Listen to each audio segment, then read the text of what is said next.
Hello and welcome to Illumination Podcast with Nick and Kisma. Today's episode is The Middle Path, Finding Wisdom in the Modern Day World.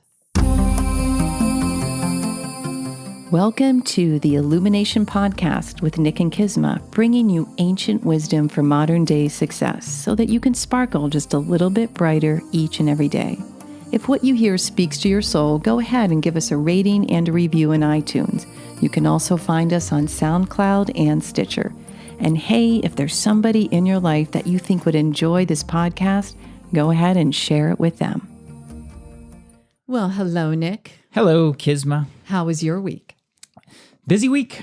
Busy week. Lots going on over here at the Illumination Energy Mastery Source Movement Hangout. There's a lot. I am, truthfully speaking, I'm working a little longer hours than I'd prefer these days. I know. But it is because there's a lot of really cool things in the works. And you have some more energy mastery certifications coming up, right? I do. Yeah, we have several on the books. Just so people know, like what happens in an energy mastery certification? We basically train you in the very best tools available for you to be able to manage and master your energy in a really busy life and world. Which is pretty darn important in today's world. It is, yeah. I mean, with all the negativity, toxicity, just really just the sheer volume of activity that the average human goes through. It's quite extraordinary, and so more advanced and more refined tools are becoming more necessary for everybody. For health. For relationships, for money, for energy.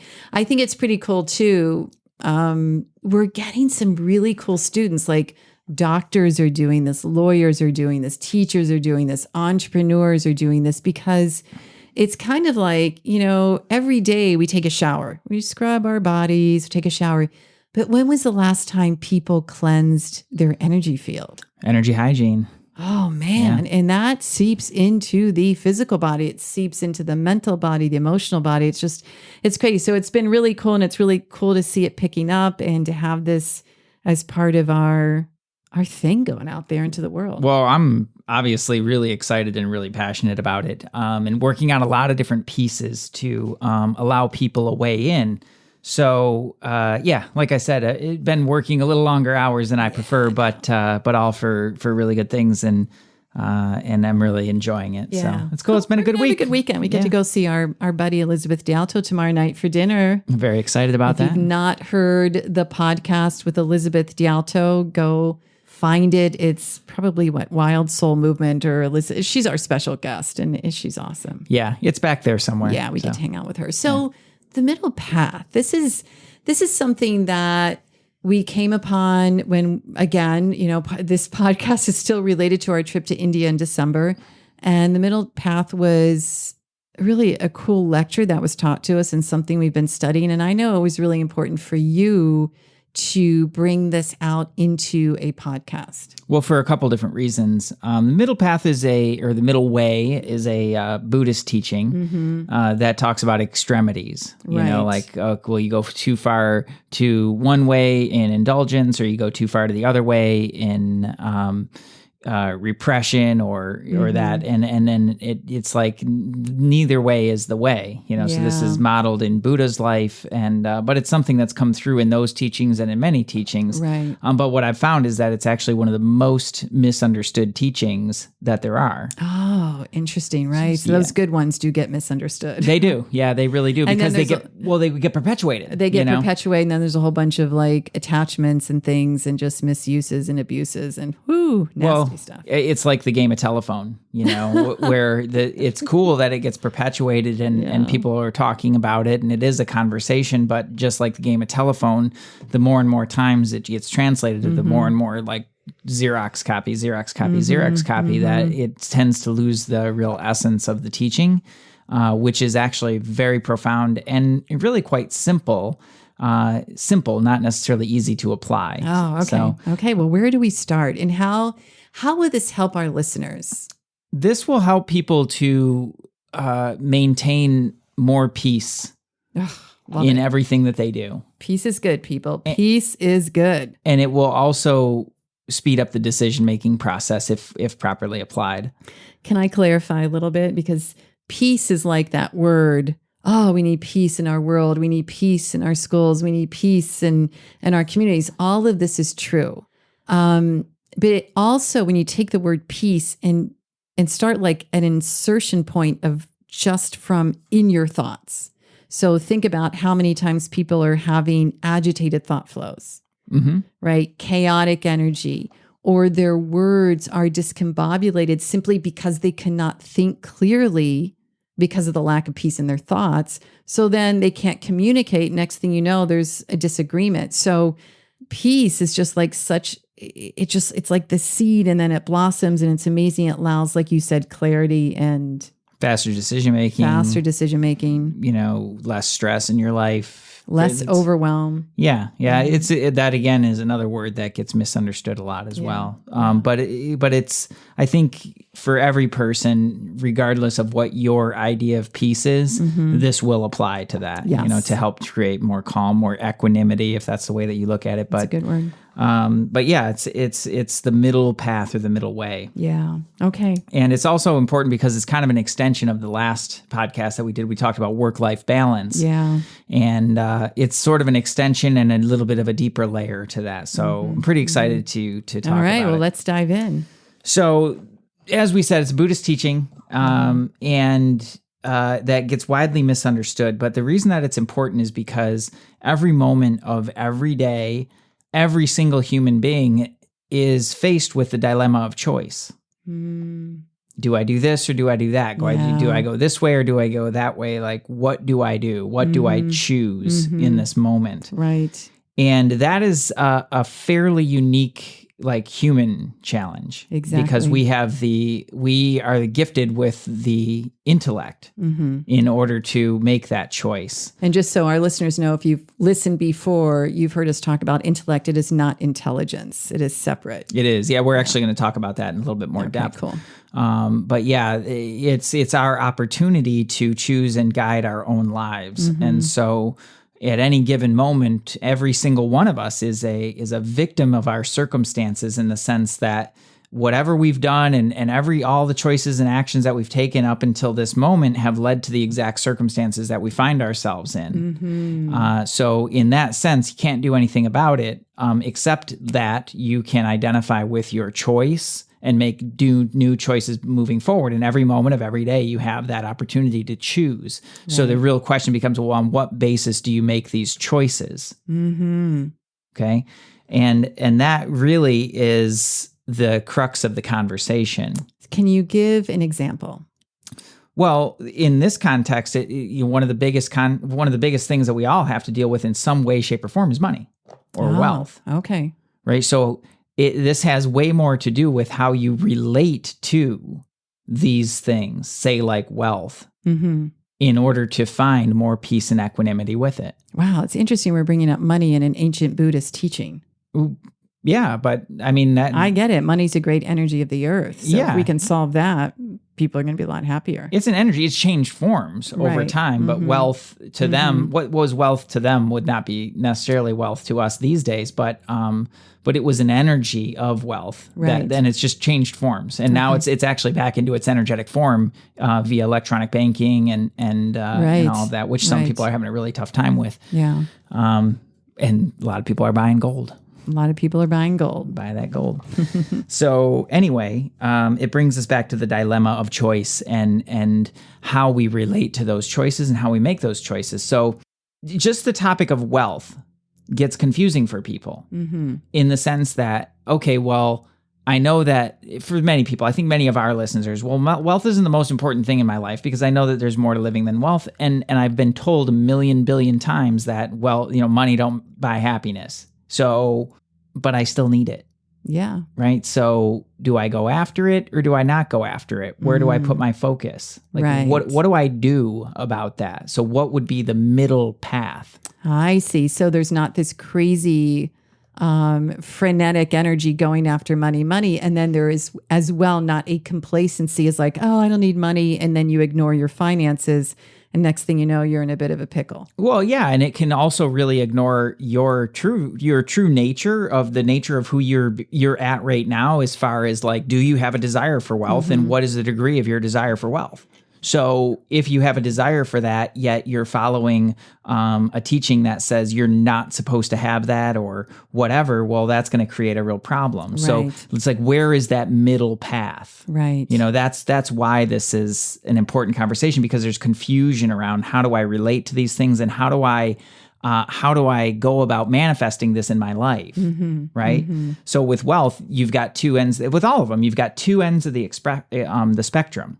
So you could have a great desire for wealth and this constant like craving for it, right? And so then you're led to think, well, I should just indulge in it, like just go, like make all the money that I can, and you get it, right? If you're successful, you'll go and get it, right? Well, that's leaning towards the one end of the spectrum, okay.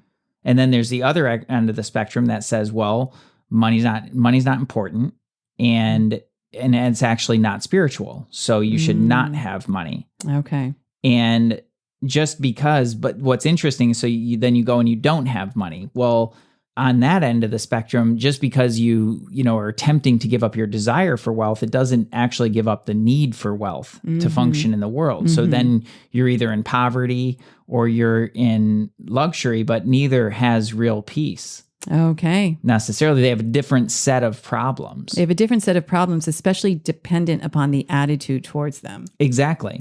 Exactly. So when you think about being rich or being poor, it's like basically you're rich if you have more than you desire. If you have more than you desire, you are rich. Right. Write that one down, people. And if you have less than you desire, then you are poor. Very fascinating. I remember this teaching. I remember this. So that's how that works. That's how we define, you're rich or poor. So one thing that's coming to me too, because we know plenty of people that make a great amount of money, and we certainly strive to do well in our businesses, but there's still peace. Like there's not the agitation, and it's because of the attitude towards it, correct? Exactly. Yep, that's exactly it. You hit the nail on the head, and the attitude towards it is non-possessiveness. Right. Right. So what that means to say is you do not become possessive over your possessions. Yeah, you have possessions, right? But you don't get possessive. Right. So when you start to grab on, I, me, mine, this, I did that, this is mine, that creates a lot of agitation. And so it opens the door from the poverty, right? If you've taken a vow of poverty. Right. And now you don't have anything or very little, because it's going to really, those vow of poverty will really mess with your money. They're and your devastating. Business. And if you have a business and you're taking a vow of poverty for a spiritual endeavor, like you should seriously rethink that and reach out to us right away. Yeah. Because we need to talk about that before you mess up your business and hurt a lot of people, including yourself. Besides that, though, so it opens the door to have possessions and to simply not be possessive. So go after whatever you want. Right. Right. Because if you try to repress that desire, we did a whole episode on that. What was that? Letting go. Letting go. Right. Where you can't really let go of that desire and you're not going to let go of it through fulfillment. Right. So you see the pickle that it puts people in. I'm not sure everyone's going to understand that. Okay, so do I go after it and get it and think that that's going to fill my desire and I'm going to feel better? Do I not go after it? Because I know that it's not going to make me happy and I can probably get by with less. But I still have a desire to have wealth. So what the heck do I do? Do you see the pickle? I see the pickle. So that's where non-possessiveness comes in. Okay. It allows you the freedom to go after it, right? To make, you definitely want to be able to connect that to a higher ideal in your life. But it's taking yourself out of it to say that it's all a free flow of energy anyway. And ultimately, we're all just visitors here. Right. And so none of it's really mine, but I'm going to go after it because it's part of my ideal. Right. And it's part of my swadharma. If you have a nature for business, you're going to go after business. If you have desire for wealth, you'll go after it, which is cool. as long as that desire doesn't destroy you. So people do really wonky things. They go against their own ethics or they go against their own values in order to attain wealth. And really that creates conflict. Yeah, totally. Right? And so it's the non-possessive attitude. It's really in the attitude. That's all. That's the shift, which is like true of any spirituality. Yeah, what you said at the beginning, it's like, why are you making that choice? So if someone, let's just, for example, if someone's going after immense wealth because that's their nature, they're moving and shaking their business, they're like, cool, I'm going to bring this in and then I'm going to do awesome things with it. There's not this like real strong attachment. It's just like, I'm just doing what I'm doing and I'm making money and it's great and I'm going to elevate my business and help people. When someone's going after wealth because they're very greedy, or like you said, that it's mine, I'm going to make sure I have enough so other people don't, or even a sense of greed or arrogance, it is going to create some disruption. Exactly. Yeah. It'll, and so here's where it gets misunderstood is when people talk about the middle way, it's like, okay, well, I want to have enough, but I don't want to have too much, or, and that doesn't make any sense. Yeah. Because the universe is never just enough. Right. And there's that fundamental law, which is good point, like really good point. But also when you try to apply that in your life, well, like, what is that? You know, right. Is that for you and your life or what? It just, it doesn't really translate into any kind of practical understanding of how we can live our lives. But non-possessiveness does. Yes. It allows you the freedom to go after those desires with the understanding that even if you fulfill them, it's not going to help you.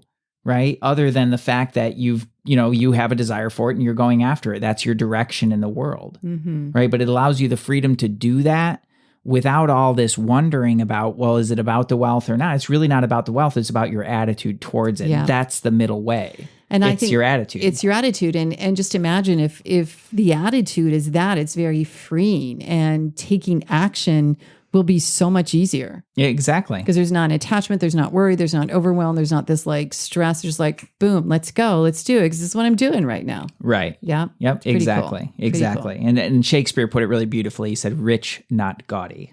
Yeah, Shakespeare said that. Rich, not gaudy. Yeah, and gaudy just being gaudy, meaning like beyond your means, beyond what you can afford. Beyond your means, arrogant. So I think this is a cool thing because I know we have a lot of like entrepreneurs that listen to this and people building their wealth. And so correct me if I'm wrong, but what I see is like when people are like, well, what should my monthly goals be? A great place to start is, well, what do you require to run everything? Right. Yep. Right. And go there and then go beyond that. Yes. But still leave out the possessiveness of it all. You have to leave out the possessiveness, and if you don't, it'll create all kinds of fear and anxiety, fear of loss, right? Anxiety over getting, and that will create a feverish attitude in your work, which will disrupt everything. Right. It'll destroy the quality of your work, and it'll take you away from what you're actually here to do. Right. Right. So it's a little bit like they say it's a narrow path, which it kind of is until you really get it. And then it's like... Then it's the only path. Then it's the only path. The only it's way. Like, I can't imagine. It's a little bit what I'll say to my students and clients. It's like that divine success track. Yeah. You get on that track, boom, and that's it. Unwavering. Yeah. There's a little bit of a balancing act of trying to figure it out. Well, like, what is this at? And how do I hold this attitude? Right. But the attitude and the answer is really... non-possessiveness. Yeah. So any other examples aside from money? Well, you'll see it go through in different aspects of our lives. It's the same concept, but it applies in different ways. So you look at your physical health. Okay. So you've got people that neglect their health altogether, and then everything comes crashing down. And then you have people that are totally obsessed with their diet and their exercise and everything like that. So on the other end of the spectrum, super control, right? So what's the right moderation of that? Like, how do you relate to it? And it all has to do with your understanding of the purpose of each piece, right? Okay. Your physical body has a purpose. Right. And it is to express your subtle body into the world. So you need a healthy vehicle to do what you're here to do. Correct. That's it. So keep your body healthy. Keep your body healthy, right? If you OCD on your body, then The mental and emotional are going to take a hit. Well, yeah, exactly. Yeah, you're going to create a ton of agitation, right? So Unless somebody's Swadharma is to be an athlete. that's different. That's right? different. You're That's pursuing their that for a thing. goal. That's yeah. their thing, right? Yeah, that's the only way that that's different is because that is their nature, Right. Not everybody's nature is to be an athlete. Yeah, certainly you not know? mine. Not mine. I mean, I'm not particularly athletic. I like being active, but Right. not really athletic person. But I do spend time every day to Right. take care of my body because this is my vehicle. And, for a lot of different reasons. So do you have the strength and the stamina to do what you're here to do? Exactly. You have a clean, clear vessel to express yourself. Right. You're not crippled by disease or illness, Right. slowing you down, taking you away from what you're you're here to do. And energetically, to continue to expand, you need a strong body and able to sustain that. Got it. Yeah. Yeah. So it's the attitude towards it. Like, what is the purpose of this? And, we can see, and perhaps some of our listeners out there, you've experienced this when there's so much focus on being a certain way and getting something just this way and doing it this way. It creates such an angst and agitation and a suffering state because there's no flow. So what I feel like you're describing is like the middle path is the flow. Yeah, exactly. It's the flow. Yep, exactly. Taking care of the body is actually relatively easy. It is. It really is. Mostly you got to stay, do what you need to do, but you stay out of the way of it. Yeah, right. And that's why I dig the energetic tools so much. Right, the energy mastery stuff is just amazing for keeping your body super healthy, keeping your energy flowing and resilient in a really positive way. Right. So that's why that's one of the reasons that I get really jazzed about it. So this also applies to relationships. It does apply to relationships. Right. If I think of parents and children, what's the middle path? When we're raising our children, we've got to allow them to express and to be them. The moment that we're super controlling, it's got to be this way and they're my children, my kids. And there's a sense of, if they don't do what I want, there's like a bit of shame or something. I don't know. It can get really funky, but that's going to create devastation in the relationship. Yeah, you're absolutely right. On the same token, we can't just let our kids like run off and do whatever. There has to be a sense of balance and ease and guide them and lead by example. And like, here's the middle path. This is how you're a responsible human. This is how you abide by the law. This is how you finish your homework. This is how you treat people. But then they're going to express within that. Yeah, absolutely. They have to be able to express within that. Like they have to be able to express their own nature. But they do need to learn how to do that appropriately in the world. Right. And then when you think of intimate relationships, marriages, partnerships, whatever, it's like, what's the worst thing? Someone's like, all Velcroed. Clingy. Yeah. That's no good. That's no good. That other person that you're all Velcroed to is going to be running for the hills, people. On the other hand, if you're very distant, because you want to give your person space, there's going to be disconnection. So I can imagine with the relationship, because we're dealing with different personalities, that can be the one that will be most fascinating, especially to let go of the possessiveness, my wife. Yeah. Right. The possessiveness over that person. And that, reminds me of our conversation with Sunandaji, where she and her husband spend, really an inordinate amount of time apart, but they still have a very close and loving relationship. Yeah. Very interesting. With what we would consider to be not very much contact at all. So it's pretty fascinating how that actually functions. Right. But it can be really fulfilling and ultimately just a great relationship when you have the right attitude towards it. Yeah, that's and really that's the middle beautiful. way, right? They're not possessive over one another. They're not controlling of one another. They're allowing each other to express their own nature, but they hold a really loving space for one another. It's really amazing. Great. So, Mr. Nick, can you come up with an example or experience that you've seen in your own life where you've gone from one extreme to the middle way? Definitely with diet. Okay. That's one for sure. Yeah, you tried to be vegan for a while. I did. Yeah, I did that for a while. You weren't a happy vegan. I got kind of militant about it. That's the problem. Vegans out there, do not be militant. Avoid the militancy, because that's a great example of not being on the middle path. Yeah, totally. And then on the other end of that, I was indulgent in drugs and alcohol. I was indulgent in all different kinds of just foods that really were not good for me and things like that, and just totally not paying attention to that. And then I've been on the other end of that spectrum, being like super strict with my diet, really, really obsessed with my exercise and everything like that. And that, what I found for me was that just really wasn't sustainable. Yeah. And then I would blame myself about it. And it's like, well, wait a second, this is just me trying to be what I think I'm supposed to be rather than me really being who I am. Yeah. It's not, it has much less to do with discipline than what I wanted to make it, right? So I'd blame myself and beat myself up for not doing it the way that I thought it was supposed to be done. And turns out that that's really not the best way for me. Well, and here's an interesting thought going through my head, discipline, it can actually take far more discipline to be on the middle path than going overboard.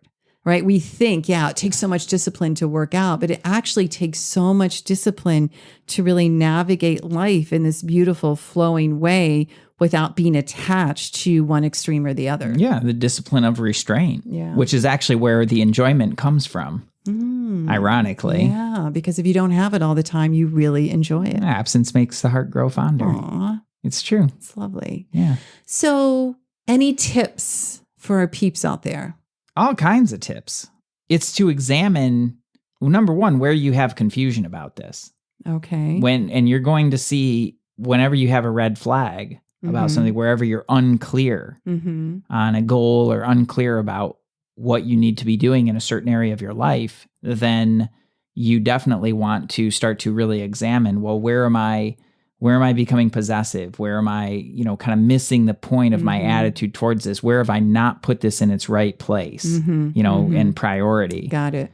Because it shows up on all the different layers. You got the emotional layer too. Right. Think about that. Do you, like in relationships, you either become really impulsive. You see this a lot, where people, they get into their really creative side, and then they're impulsive. I just feel like it. I just feel it. So I'm going to go this way and I'm going to do that. And then 10 minutes later, they're going in the exact opposite direction. Well, I just felt it that way, and I'm being guided everywhere. And they're going there, and what they're doing, it's very exciting for them because it's always something new. But when you actually look at the trajectory of their lives, they're going in a circle and creating chaos every step of the way. And addicted to drama. And totally addicted to drama. So that's an impulsive person. Yeah. And then you've got the other side of that where you become repressed. Okay, like stoicism, where you're going to just really I'm not going to really express my emotions, or I'm going to do it in a very refined way. Well, that might not be your nature either. So you wind up stuffing it. Right. And that's a recipe for disaster too, because sooner or later that's going to blow. That's where you see explosive anger. Yeah. Or underlying frustration, that kind of bristly and I guess tone. Yeah, you could say the middle path or the middle way is one of joy, of kindness, of positivity. It's not being shut down. It's not about not enjoying life. Well, it's about sadness too. It is about sadness, yeah. Yeah. So those are natural because those that you listed are really natural because you have less stress. Right. When you're really kind of in your flow on the middle path. But that's not to say that in your life, you still won't experience sadness. Right. And it's not even to say that you won't experience anger. Right. It's just to say that you can have those emotions and not become identified with those emotions. Got it. Right. So you have emotions, you don't become emotional. You have anger, you don't become angry. You don't go and break things. Yeah. Yeah. Wow, so fascinating. So, so awareness. Yeah. Inquiry. Yeah. That's absolutely the first step to that, because, and then you want to come back to this podcast and come back to these teachings to understand, kind of where it is, like what's the attitude that I need to be holding in order to not have the agitation. Right. And this is a good point. Let's bring in, before we leave, this intellect thing. I mean, we'll be talking about intellect for the rest of our lives, but because when you talk about this is the attitude I hold, I feel like the intellect is that muscle in a human that allows us to keep coming back to that center point. Right. Yep. That's exactly it. It's like a muscle. So it's different than intelligence. Right? Way different, and not information either. Not the same at all. So intelligence or information is just intelligence is basically gathering information so that you know a bunch of stuff. right? And the intellect is the ability to govern your emotions, to choose, direct them. yeah, and direct your emotions and direct your actions in the world in a well-grounded manner. Right. So intelligence ain't going to help you have a happy life. Not really. It's just not going to do it. But the intellect will. But the intellect will. Yeah. So you can have very, very little intelligence, and as long as you have an intellect, you'll be happy and you'll be productive in the world. Right. And you can also have a ridiculous amount of intelligence and be totally miserable. Absent of an intellect. Yeah. And this is really important ongoing conversation because people confuse the intellect. They think it's intelligence. They think it's not. It's not. It is this inner muscle for you to constantly like back to center, back to source, back to me. It's right. It's really cool. And it separates it. It helps you understand the pairs of opposites. Yeah, you have to, exactly. It discerns the pairs of opposites. What is not real. Yeah, exactly. And you have to, it is a muscle that needs to be developed, but it's also just is an equipment that really needs to be understood, right? Because it gets confused with intelligence. Right. It gets confused with information. And the hard thing is it's hard to understand the intellect if you don't have an intellect. Right. And exactly. Like that's... So this whole process of the middle path of coming back to that ease, to that flow, will help to actually develop the intellect. You'll have to, yes, it will. Because there's inquiry. Why am I choosing this? Why am I choosing that? That's really a great place to start. Right. And to really examine those pieces. Like, again, you don't want to get into the indulgence of just sitting around all day and pondering every single choice that you make. No, you got to be in action. You be in action, be in dynamic action, but also don't let it start to sway you in every which way. The intellect is that guides through these pairs of opposites and guides through the world in a really positive, productive way, leading you towards your goals, right? And your ultimate success, right? And remembering that success isn't just your money, it's your health, it's your authentic expression of your gifts in the world, it's your love and your connection, it's all of those. Like that's the total picture of success. Totally. And you must have an intellect to do that. Right. You absolutely have to have an intellect. Intellect, middle path, middle way, ease, flow. I mean, there's enough. Like the world is always changing. There's enough of the ups and downs. Like why not find it within us where we're really just so aligned and so tapped in? We're going to experience those anyway. Yeah. Right. That's the nature of life and the nature of the world. Right. And so when the intellect is really well developed, you become impervious to that. Right. So you can have ups and downs. You can get away from that having to hold and control everything a certain way so that you're going to be happy or okay. You can step away from that and step into a higher understanding and a higher truth that allows you to be objective to that and to not let that stop you from attaining your ultimate goal. Whatever that ultimate goal is for you, we owe it to ourselves and we owe it to the world to stay on track. Exactly. And that's what the intellect does. And that's ultimately what the middle path is about. It's the most direct path there. Most direct path to peace. Absolutely. Whew, it's a good one. Lots to think about. Lots to think about there. We didn't even touch on spirituality. We'll do that one another time. Okay, let's do that. Let's do that one next. Any final tips? Leave our people with a thought? This is one of those episodes that you will probably need to go back through once or twice at least. Yeah. So and do some journaling around this. I think it'd be really helpful to start jotting down like where in your life are you creating anxiety or feeling this really strong drive to get something, and then ask why. Yeah. Inquire why. Write about what are the decisions you're making and just inquire, why am I choosing that?